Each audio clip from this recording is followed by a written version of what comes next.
YouTube খুললেই লোকের নতুন নতুন গহনা আর কত কিছু দেখতে পাচ্ছি। আমার না মনটা প্রচণ্ড খারাপ, না খারাপ না, একটু মনে হলো ঠিক আছে আমার এখন কোনো নতুন গহনা নেই কিন্তু পুরনো আছে, এটাকে তো রিইউজ করা যেতে পারে। আর এটা গহনা, শাড়ি নয়, রিইউজ তো দূর কি বাত। যাই হোক, এই যে আমার দেখতে পাচ্ছ যে এই পেন্ডেন্টটি আর এই পুঁথির হারটি আমি 400 টাকা দিয়ে নায়িকা থেকে নিয়েছিলাম। এটা কিন্তু সেই আর কি গর্জিয়াস। আর সোনার কথা কি বলবো, সোনা তো এমনি নিজেই তো সোনার।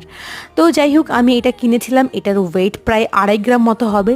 28,000 কি 29,000 টাকা পড়েছিল, অনেক দিন আগে আমি নিয়েছিলাম। তো এটা আমি কখনো কখনো চেন দিয়ে, মানে আমার চেন দিয়ে নর্মাল যেটা হয় আর কি, সেটা দিয়ে পরে থাকি। অনেকের কাছে ডিজাইনটা ভালো নাও লাগতে পারে, কিন্তু আমার বেশ ভালো লাগে যেহেতু পছন্দ করে নিয়েছি। আর একভাবে ইউজ না করে এটাকে পুঁথি দিয়ে সেট করেও তোমরা পরতে পারো, যেমনটা আগে দেখলে। ভালো লাগলে অবশ্যই লাইক।